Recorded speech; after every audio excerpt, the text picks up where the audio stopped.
श्री राधे राधे।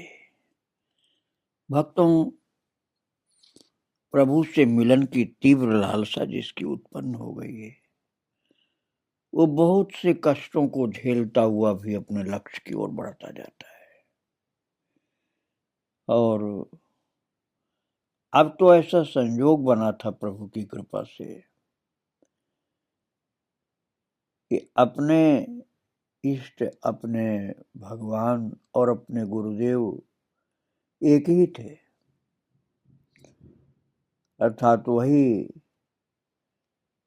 भगवान हैं गौरांग महाप्रभु और वही उनके प्रेमियों के गुरु अर्थात आचार्य मार्गदर्शक भी हैं। इसलिए सब के सब उनके प्रेमी नदिया से, नवद्वीप से चलते हुए जंगल के मार्ग से विधर्मियों के द्वारा कष्ट पाते हुए भी जगन्नाथपुरी में आए हुए हैं और सब प्रभु के चरणों में बैठे हुए दर्शनानंद प्राप्त कर रहे हैं, कीर्तनानंद प्राप्त कर रहे हैं। आप यही श्रवण कर रहे थे। शंकर दामोदर पंडित के कनिष्ठ भाई हैं। ये 5 भाई हैं, सभी उदासीन एवं प्रभु के अति मर्मी भक्त हैं। दामोदर बराबर ही प्रभु के साथ है। सबसे छोटे शंकर अब आए हैं। शंकर को लक्ष्य करके प्रभु स्वरूप की ओर देखकर कह रहे हैं, दामोदर के प्रति मेरा जितना स्नेह है उतनी ही मैं उनकी भक्ति करता हूँ, किंतु शंकर के प्रति मेरा, ये कह करके मानो अब कैसे कहें, ये सोच करके भी दामोदर की ओर देख करके उनके भय से बोलने में संकोच करने लगे। तब दामोदर ने पूछा, प्रभु चुप क्यों हो गए?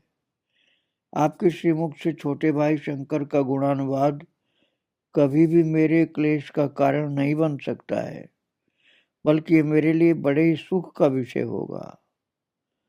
तब प्रभु ने कहा, और कुछ नहीं, शंकर के प्रति जो मेरी विशुद्ध प्रीति है उसमें भक्ति की जरा भी गंध नहीं, इसलिए कहता हूं कि शंकर को मेरे पास रहने दो।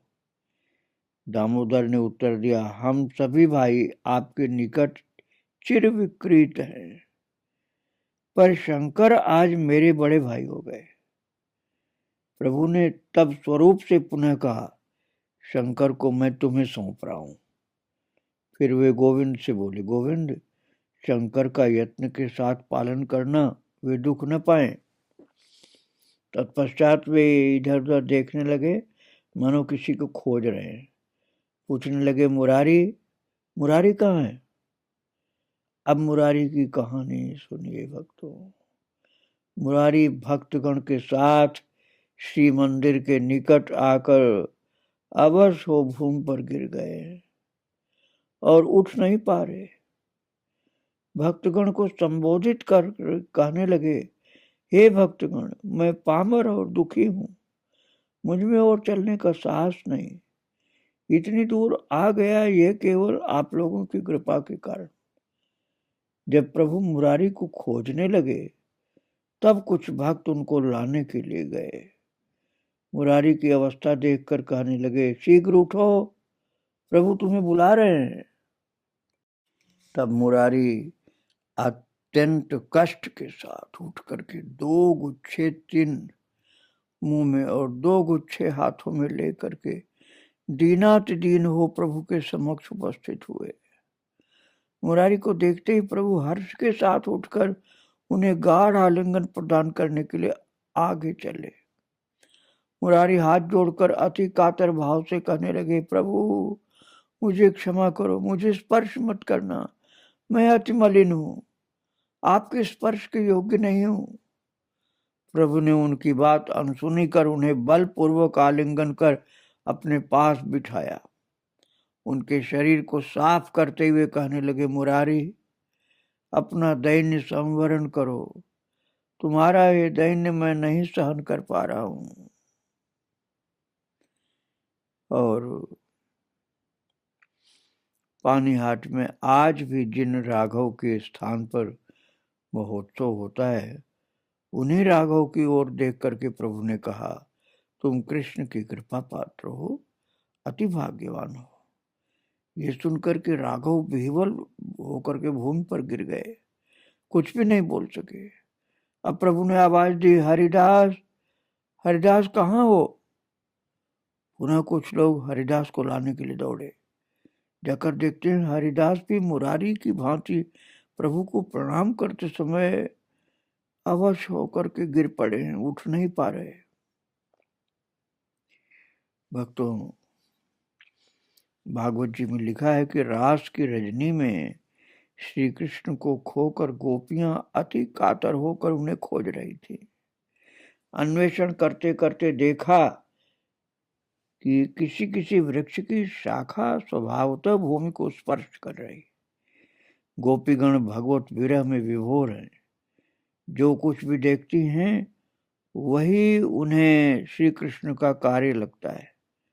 इन वृक्षों की शाखाओं का दर्शन करके सोचती हैं, ये सब निश्चय ही प्रणाम कर रही थी।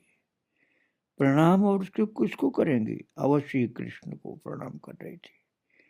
पुनः तर्क करती हैं, यदि ऐसा ही है तो मस्तक उठा क्यों नहीं रखती है? मस्तक को उठा क्यों नहीं रही हैं? श्री कृष्ण तो अब चले गए, तब भी मस्तक नहीं उठा रहे।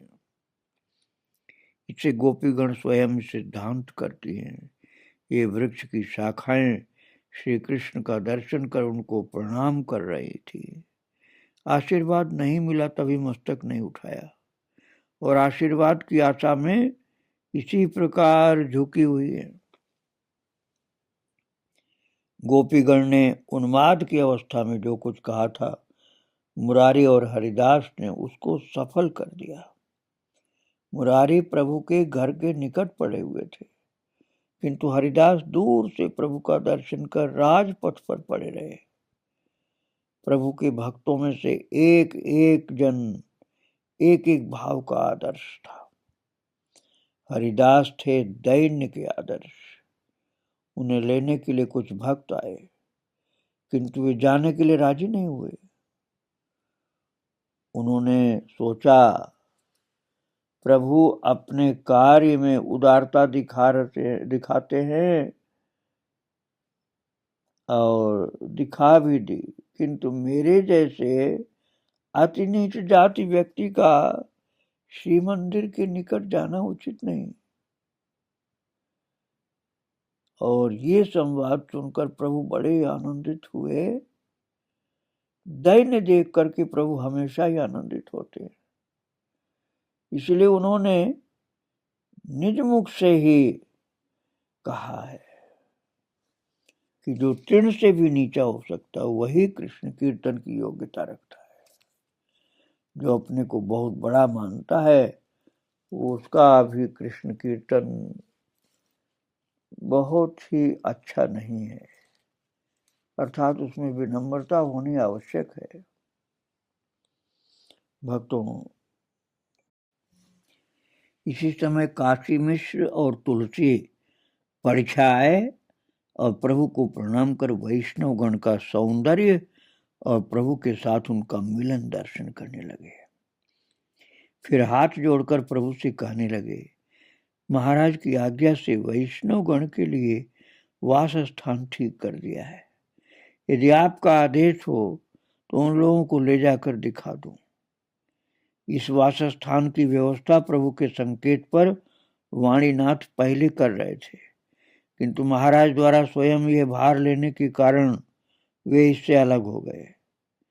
प्रभु ने कहा, गोपीनाथ, तुम सभी को उनके निवास स्थान पर ले जाओ। फिर भक्तों से बोले, तुम लोग जाओ, समुद्र स्नान के पश्चात श्री मंदिर का चूड़ा दर्शन कर यहाँ आकर के महाप्रसाद ग्रहण करना।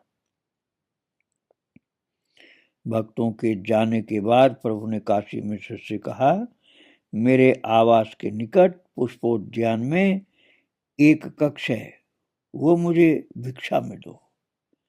काशी मिश्र ने उत्तर दिया, कक्ष तो एक तुच्छ वस्तु है, हम लोग आपके हैं, जो इच्छा हो ग्रहण कर लीजिए आप। तो प्रभु निश्चिंत होकर हरिदास का स्वागत करने चल दिए। निवास से काफी दूर जाने पर उनको पा सके। देखा कि हरिदास राजपथ पर बैठ करके नाम संकीर्तन कर रहे हैं। प्रभु को देखकर हरिदास ने उठकर चरणों में दंडवत प्रणाम किया। प्रभु उन्हें आलिंगन करेंगे ये जानकर हाथ जोड़ पीछे हटने लगे। बोले, प्रभु मुझे स्पर्श मत कीजिए, मैं अस्पृश्य पामर आपके योग्य नहीं। प्रभु गदगद होकर उत्तर देते हैं, मैं पवित्र होने के लिए तुमको स्पर्श करने की वांछा करता हूं। हरिदास प्रतिदिन कम से कम 3 लाख नहीं तो इससे अधिक नाम जप करते थे। ये लक्ष्य करके प्रभु ने महाराज बहुत गुणगान किया है। और भागवत के 33 स्कंद के 33वें अध्याय का 7वां श्लोक जो है, महाप्रभु ने स्वयं उच्चारण किया। अहो वत स्वपचतो गरीयान यज्जिह्वाग्रे वर्तते नाम तुभ्यम। अहो वत स्वपचतो गरीयान यज्जिह्वाग्रे वर्तते नाम तुभ्यम। महाप्रभु जी ने इस श्लोक का उच्चारण किया।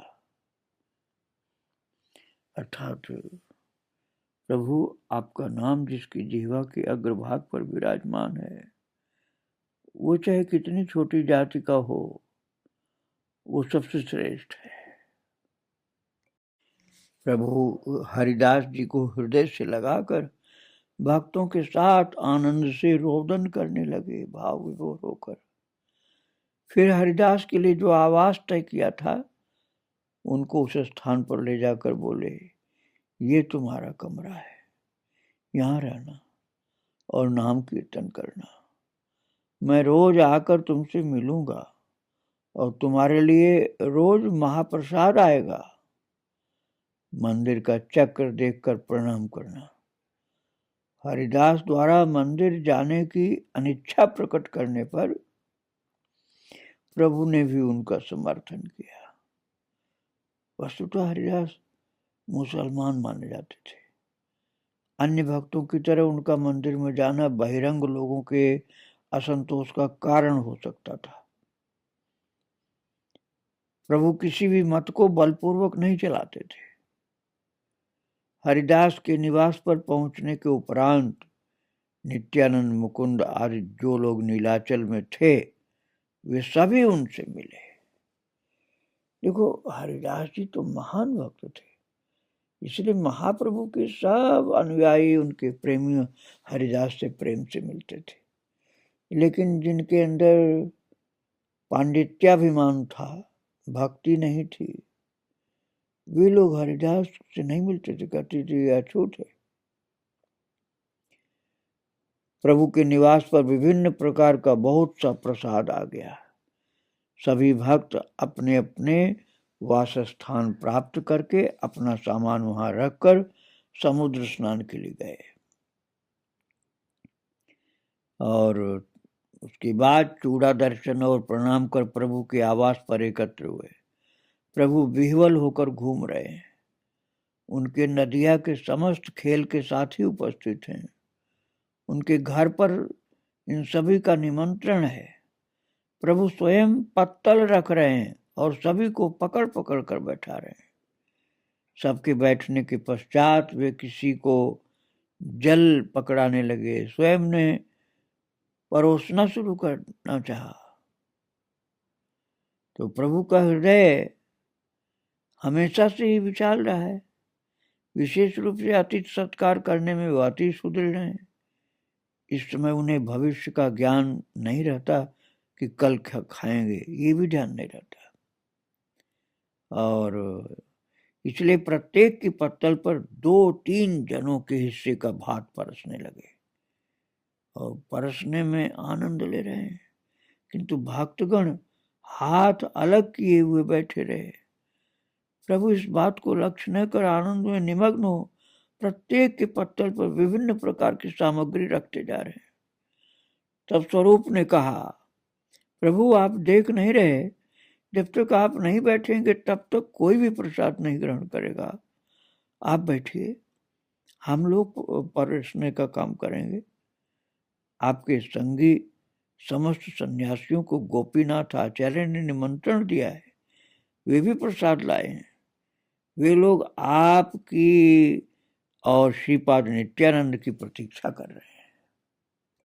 तब महाप्रभु हरिदास के लिए गोविंद के हाथों महाप्रसाद भिजवा कर श्री नित्यानंद जी को अपने दाईं ओर बिठा करके भोजन के लिए बैठे। स्वरूप, जगदानंद और दामोदर परिवेशन करने लगे, अर्थात भोजन परसने लगे। महाप्रसाद कभी भी अपवित्र नहीं होता। प्रभु पहले सार्वभौम को ये शिक्षा दे चुके हैं। जो इस महाप्रसाद को लाए हैं वे कायस्थ रामानंद के भाई वाणीनाथ हैं। भक्तों, उस जमाने में जाति का ज्यादा ख्याल लोग करते थे, तो प्रसाद लाया गया है और सेवकों के हाथों से, अन्य सेवकों के हाथों से। आज नीलाचल के बाहर पर कोई महाप्रसाद को उच्छिष्ट मान करके अपवित्र समझते हैं। जगन्नाथपुरी में तो ऐसा कोई नहीं मानता, लेकिन बाहर के लोग। ये बात प्रभु द्वारा सम्मत नहीं है बिल्कुल भी। जिस वस्तु ने भगवान का अधरामृत स्पर्श किया है वो परम पवित्र है। प्रसाद के लिए ऐसी बात बिल्कुल नहीं सोचना चाहिए। कौन लाया है, किस जात का व्यक्ति लाया है, ये सब कभी नहीं सोचना चाहिए। महाप्रभु भक्तों के साथ किस प्रकार भोजन करते थे? वैष्णवों के बीच में रहो तो थोड़ा थोड़ा अंदाज लगता है। भोजन में भजन का वर्णन बाद में भक्तों ने बताया अपने अपने अनुभव के अनुसार। निष्कर्ष ये कि जो सच में महाप्रभु के गण हैं वे सभी कार्यों को भक्ति रस में डुबा कर रखते हैं। प्रभु ने भक्तों को नाना प्रकार के मिष्ठान खिलाए।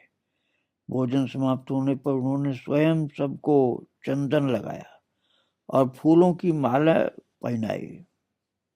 तत्पश्चात भक्तों ने अपने निर्दिष्ट स्थान पर जाकर के, अपने आवास पर जाकर के विश्राम किया।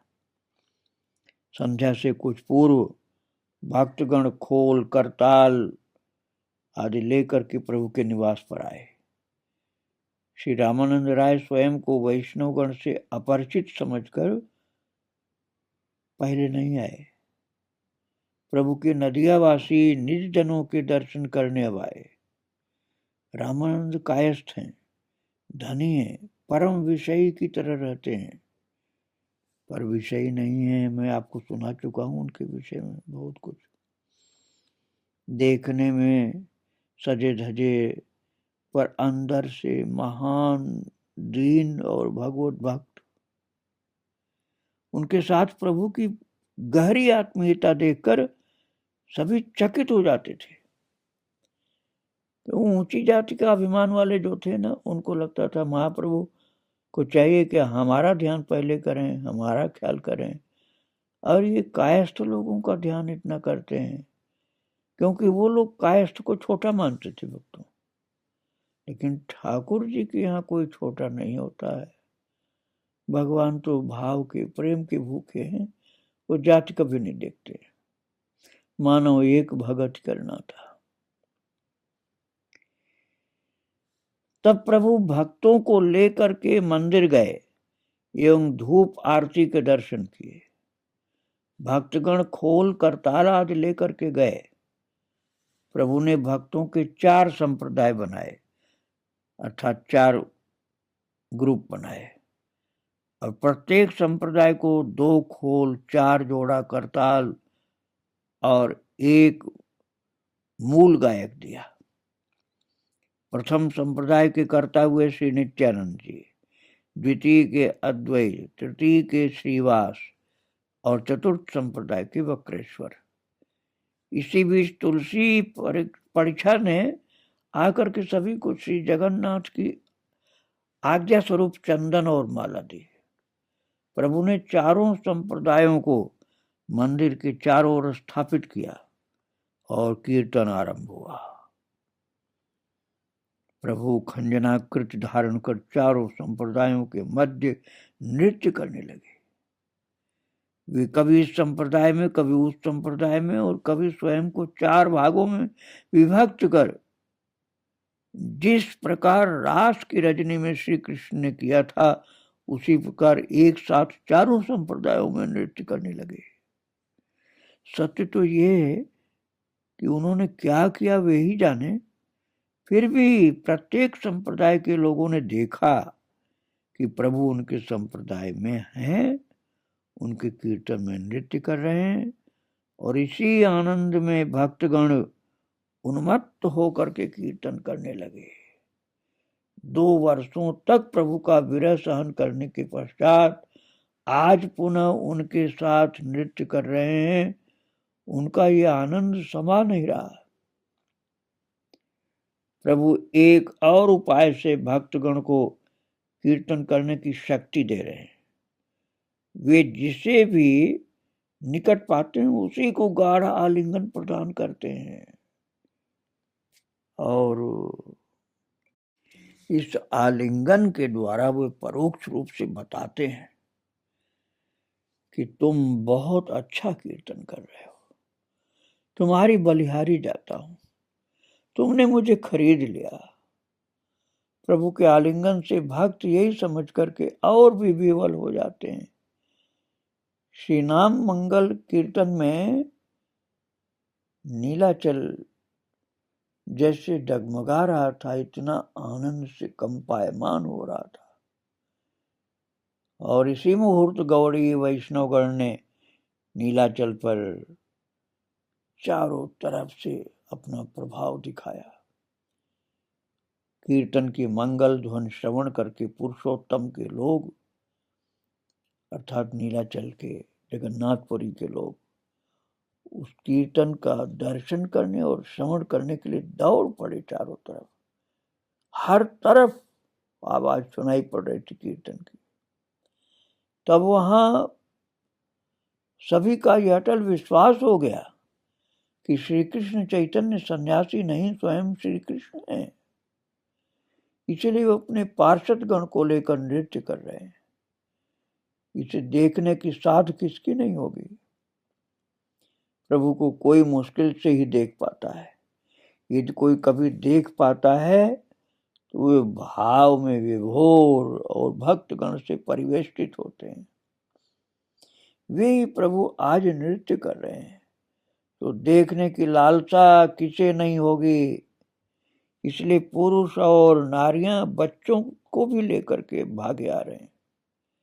यहाँ तक कि स्वयं महाराज प्रताप रुद्र नहीं रुक पा रहे। सामान्य इंसान की भांति कीर्तन श्रवण और दर्शन के लिए अट्टालिका पर चढ़ गए, क्योंकि अभी उनको वहां जाने की अनुमति नहीं मिली थी। महाराज पात्र मित्र भृत्य सब उनके साथ चल दिए। मंदिर के सेवकों ने मंदिर में दीप आदि लगा करके कीर्तन स्थान को आलोकमय कर दिया, जिससे प्रभु के नृत्य का दर्शन सुलभ हो सके सबको।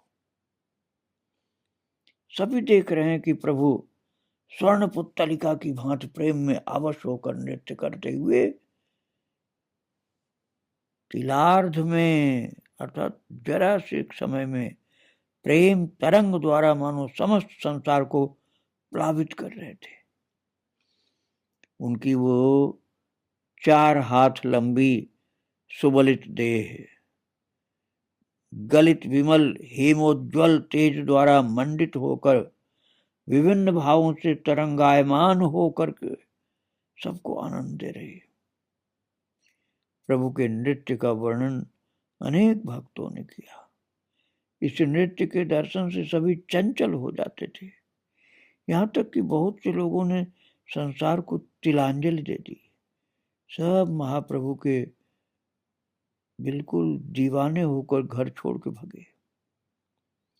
इसी नृत्य को देख करके सन्यासी गण के जो राजा थे प्रकाशानंद सरस्वती, कुलशील को गंवाकर प्रभु के चरण तले आ गए। पुरीवासी और स्वयं राजा उसी नृत्य का दर्शन कर रहे हैं। वे देखते हैं कि प्रभु के नेत्रों से पिचकारी के समान आंसू की धार निकलकर चारों ओर के जन समूह को स्नान करा रहा है। वे मंदिर की परिक्रमा करते घूम घूम करके नृत्य करने लगे, इसलिए सभी उनका नृत्य देख सके। भक्तों, मैं आपका ध्यान आकृष्ट करना चाहूंगा नित्यानंद जी की तरफ। उनका कीर्तन में मन नहीं है। अब आप देखो भक्ति का भाव कैसा होता है। कीर्तन में मन नहीं, आप सोचेंगे कि वो तो भक्ति की बात नहीं है, लेकिन वे प्रभु मूर्छित होकर जमीन पर गिर न जाएं, इसी भय से हाथ फैलाए उनके पीछे पीछे घूम रहे हैं, कहीं प्रभु जमीन पर न गिर जाएं। क्योंकि वो बलराम जी के अवतार हैं, लक्ष्मण जी के अवतार हैं। लक्ष्मण जी को अपने राम की सदा चिंता रहती है। इसी तरह से नित्यानंद को प्रभु गौरांग महाप्रभु की सदा चिंता रहती है। तो महाप्रभु का नृत्य चल रहा और नित्यानंद जी उनको संभालने के लिए चल रहे हैं। इसी झांकी को रखिए अपने हृदय में। आगे की चर्चा कल फिर करेंगे। जय जय श्री राधे श्याम, जय जय श्री सीताराम। वृंदावन बिहारी लाल की जय, राधा रानी की जय, गौरांग महाप्रभु की जय, सब भक्तों की जय। श्री राधे राधे।